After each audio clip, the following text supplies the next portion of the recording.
Bonjour et bienvenue sur la chaîne UDM, Univers des mathématiques. J'espère que vous allez super bien. Aujourd'hui, nous allons traiter cet exercice sur la factorisation de niveau 4e ou de 3e. Sans plus tarder, nous allons commencer. Alors, si c'est la première fois que vous venez sur cette chaîne, je vous invite à vous abonner, activer la cloche de notification pour ne manquer à aucune de mes futures vidéos.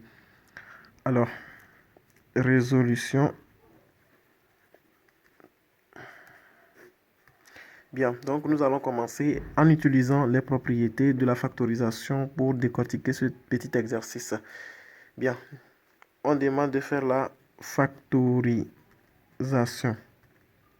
La factorisation. Deux points. Donc quand je prends le grand A c'est, voilà le A. Alors sans plus tarder, nous allons chercher le facteur commun. Avant de chercher le facteur commun, nous devons distinguer ou de reconnaître que l'exercice ou bien le A est écrit sous la forme de somme ou soustraction de trois termes. Notre premier terme, c'est là. Le deuxième terme, c'est là. Le troisième terme, c'est là. Donc, pour faire la factorisation, nous allons utiliser soit l'une des propriétés parmi les trois que je vous avais montrées. Premièrement, on peut faire la factorisation en utilisant les identités remarquables. Je vous mets ça dans le coin ici. Nous l'avons déjà fait, mais je vous le rappelle. Voilà donc ces identités remarquables que je vous ai mis dans ce coin-là. Donc, on peut utiliser, n'est-ce pas, les exercices ou les formes qui ressemblent et ces identités remarquables-là pour faire la factorisation. Donc, le fait de quitter dans cette partie, pour cette partie, on dit qu'on est en train de faire la factorisation.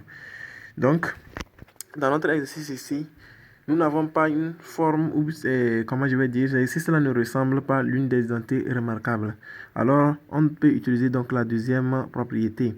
Donc, j'ai dit que la deuxième technique, c'est la mise en évidence des facteurs communs. Comme j'ai commencé, on doit observer le nombre de termes et chercher les facteurs communs dans chaque terme.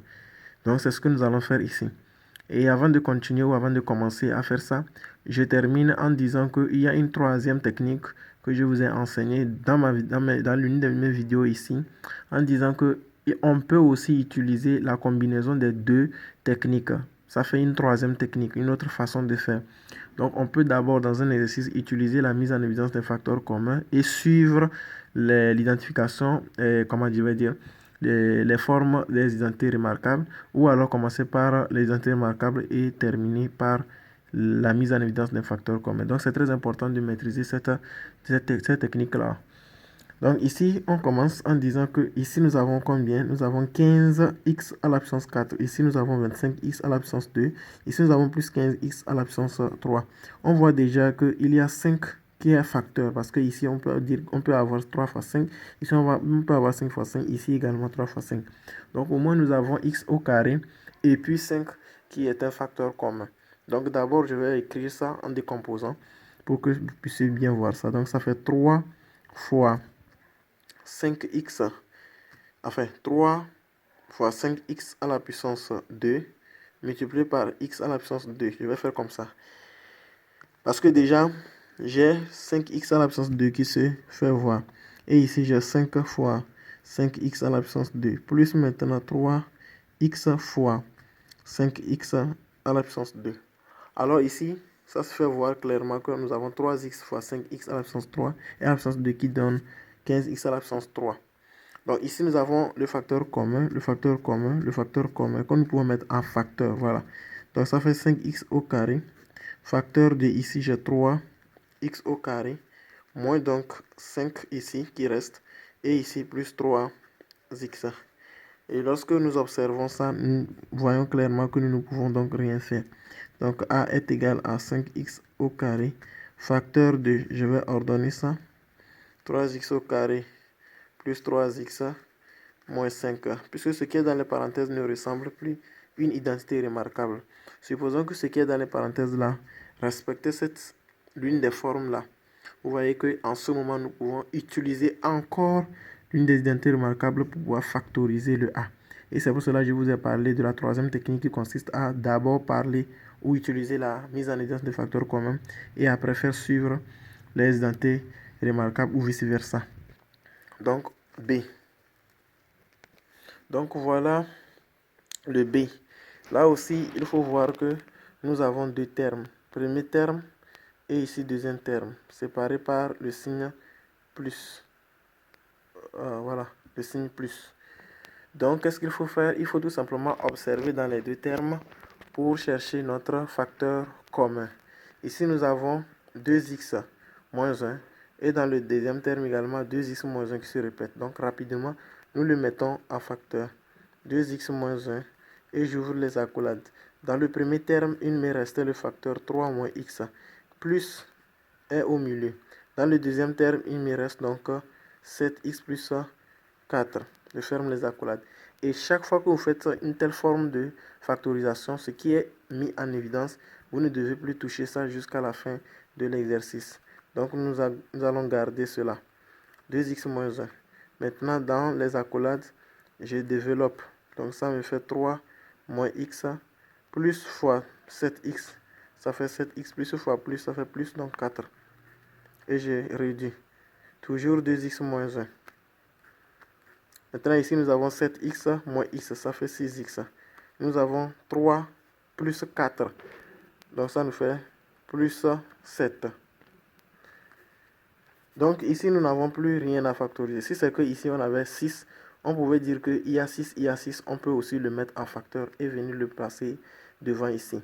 Mais comme c'est 7, il n'y a rien de commun dans les deux termes dans ce facteur. Donc, on garde le b comme ça. Voilà la factorisation de b. Le C maintenant. Alors voilà le C. Toujours la même chose. Nous avons deux termes. Nous allons chercher le facteur commun. Ici nous avons le carré de x plus 1. Et ici nous avons x plus 1 également. Donc x plus 1 se répète.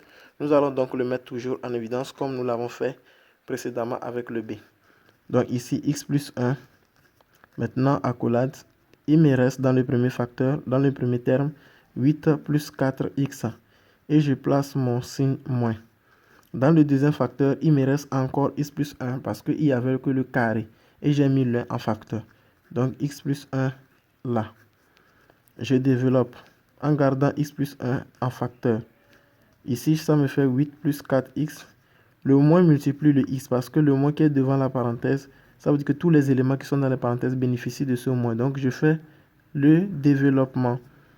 Donc le moins 1 multiplié par x, multiplié par x, donc ça me fait moins x. Moins 1 fois moins 1, ça me fait moins 1. Je réduis en gardant toujours le x plus 1.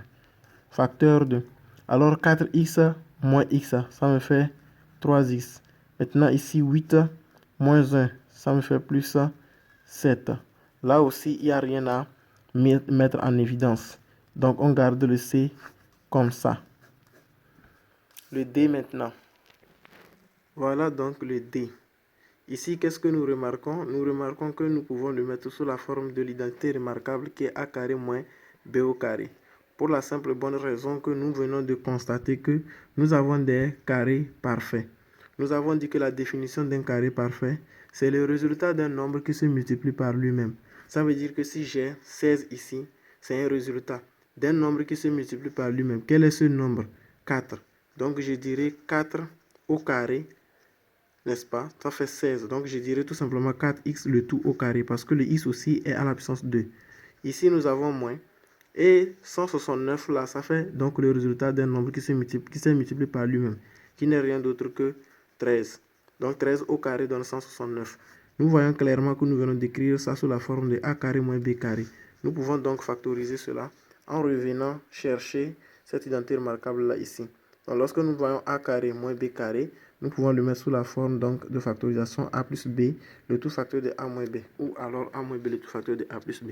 Donc notre a ici c'est 4x, notre b ici c'est moins 13, et c'est 13. Voilà, donc ça me fait donc a moins b. Il reste donc a plus b.